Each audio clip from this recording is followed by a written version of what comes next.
Guess who finished his last exam the other day? Give you a hint. Begins with Tetra, ends with Ninja. Sometimes also known as Nick. Speaking of which, have you guys ever looked up your name on urbandictionary.com? If you haven't, I suggest you do that. Nick without a K, short form for nigga in charge. Which is pretty funny because I'm Asian. But anyways, this is part 3 and final episode of a 3-part series of Noob Week. First episode we did assault rifles. Second episode we did SMGs, and final episode we're gonna be doing about on sniping. And just a quick tip for you guys, you'll see it happen in this upcoming sequence.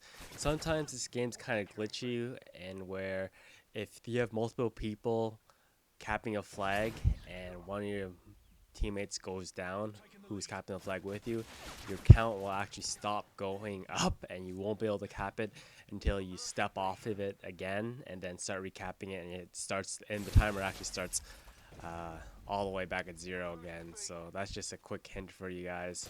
If you're ever playing a domination match and that happens and you guys don't know what's going on, that's what's happening. You have to step off the flag and then jump back on it again. And I know it's kind of lame sauce, but again, this game is kind of rushed. And that's why Domination isn't an MLG variant, because of that exact glitch. So yeah, just a pro tip for you guys. Speaking on this game being rushed, big news today. Bungie, as you know, the makers of Halo, signed a 10-year deal with Activision for a new IP that's going to be multi-platform, so both on 360, PC, and PlayStation. The game hasn't been announced yet, but anytime Bobby Kotick gets his hand on a studio, as you can tell by the state of Infinity Ward right now, it's never a good thing. But I hold out that Bungie won't be taken over by the corporate CEOs of Activision, but you'll never know. So my expectations aren't too high. Well, they are because it's Bungie and then the makers of Halo, but Activision, right? Anyways, we'll get right into my noob guide on sniping. As you probably tell from that earlier sequence with those akimbo replicas, a large part of having a sniper, being an effective sniper, is having a good secondary, and you can't do much better than the akimbo replicas. You don't need steady aim for these babies. They're pretty deadly at medium range, and they switch out pretty quickly, almost just as fast as a handgun. The Glocks take a little bit longer to pull out, so that's why and you don't need steady aim, like I said. And I don't usually use shotguns because they take a long to change weapons, and I don't really like that. And the only easy mode shotgun would be the AA-12, and I just don't use those out of principles. There's only two setups in this game that really annoy me to get killed with. It's the AA-12 with extended mags. Those things are just ridiculously stupid.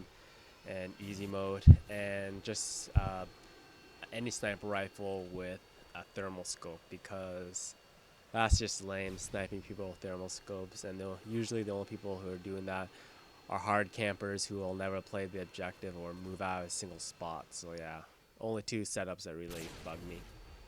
So like I said, choosing your secondary is a very important aspect of sniping. Whatever you choose, just make sure that you're comfortable with it. And we'll go into actual discussion of actually sniping itself. You want to use a sniper rifle that's comfortable for you. I was kind of tossing and turning of which sniper rifle I should suggest if you're just starting off, between the WA2000 or the Intervention or Barrett.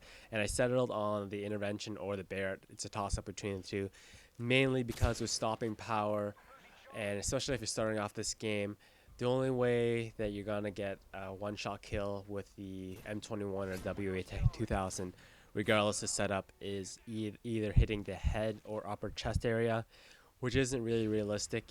Well, not high percentage if you're just starting off this game sniping. So that's why I suggest either the Intervention or the Barrett with stopping power, no silencer. That way you can get a one-shot kill to the head, chest, and lower body. The only times you'll ever get hit markers is if you hit limbs such as legs or arms, which happens frequently, especially if a guy's running sideways. For some reason they didn't calculate that a bullet should be able to pass through the arms to hit the upper body, even though you can get collateral damages that way. Yeah, it's kind of stupid. Don't ask me. And this video is kind of old, so I didn't run with the intro kill streaks. I went with a kind of a more advanced kill streak. So like I said, if you're just starting off, bump those kill streaks a little bit lower, probably 345 or 357. One of my older and more successful videos, I actually broke down sniper damage for you. So if you click the link right here, it'll get you right to it. So I break down damage based on attachments and perks. So if you're new to sniping, then that's probably a really good view for you to check out. And I'll go over this right now. Sniping in an objective game and playing the objective is probably one of the hardest things that you're going to be doing in Modern Warfare 2. And in order to do it consistently with a high success rate in terms of kills versus deaths, you don't want to be running in gung-ho like Rambo style into enemy territory. If you probably watched my sniping in objective games, it was a two-part series I did earlier. I reinforced that you have to respect the limitations of a sniper rifle, and it all comes down to just positioning yourself well on the map, and map selection is also very important. You don't want to be doing this. You won't be able to do it consistently on smaller maps. The state's fairly large and you kind of position yourself well. My general strategy is I like to position myself in position where I can get or cover 2 flags. In this case, I really only can cover B effectively and C if they're running towards it. But if you can't do that, just bunker yourself down on one single flag. But if you're doing that, you better well goddamn protect that flag, because since you're not moving and you're not playing the objective as much as I would like, you better be protecting that flag, that single flag, with everything you got. On general tips on sniping, after watching a lot of YouTube members such as Hutch and D-Treats, I noticed when I was starting, especially since I was kind of new to sniping in Modern Warfare 2, what you want to slowly graduate towards is when you're actually shooting your sniper rifle, the moment that you pull your trigger or the right trigger, you want to actually release the ADS button, and then if you kill the guy, then that's great. But if you don't, then you want to re-zoom in. The amount of time it takes for you to re-aim with the reticle in scope, hard scope, it just takes too long, especially with intervention.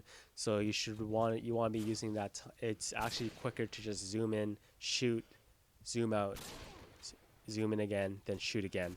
It takes a while to get used to, but that's it's honestly the best strategy to improve your overall sniper play. So shoot, zoom out, go back in and realign. It also makes it so that you can kind of take in your environment. The longer you stay in scope, the more likely that you'll lose enemies in your peripheral vision.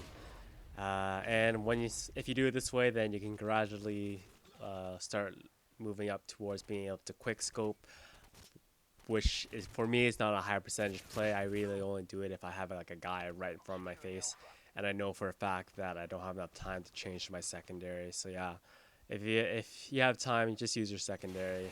The quickscope's not high percentage play unless you're going for montages or anything. But yeah, like I said, effective sniping and getting good kill KD is just all about being able to position yourself well and respecting the limitations of the sniper rifle. I know it's not the most entertaining gameplay in the world, but as you can see here, I'm going back to defend B. But you gotta do what you gotta do though, right? But sometimes I just like to throw down, and I'll go a little bit crazier than I should and play a little bit too aggressive and reckless. In terms of intervention versus Barrett, the Barrett has a bunch of benefits that the intervention doesn't have. It's semi-automatic, so you don't have to manually load each bolt. It also has a larger clip size. But for some reason, when I'm pulling in and out on the enemy, no homo. It just seems that I get more hits with the intervention, so I generally stick with that. And it feels more satisfying killing people with a bolt action. So the game's about to end here. 37-2 is the final score. And just on a channel update, I actually had to push the open lobby back 4 hours, so 4 p.m. Eastern Standard Time, because I have an LSAT prep course. So sorry about that. So it's 4 hours later than I expected. Final score 37-2, not a bad score. Thank you guys for watching. Please check out my channel, and I'll see you guys next time.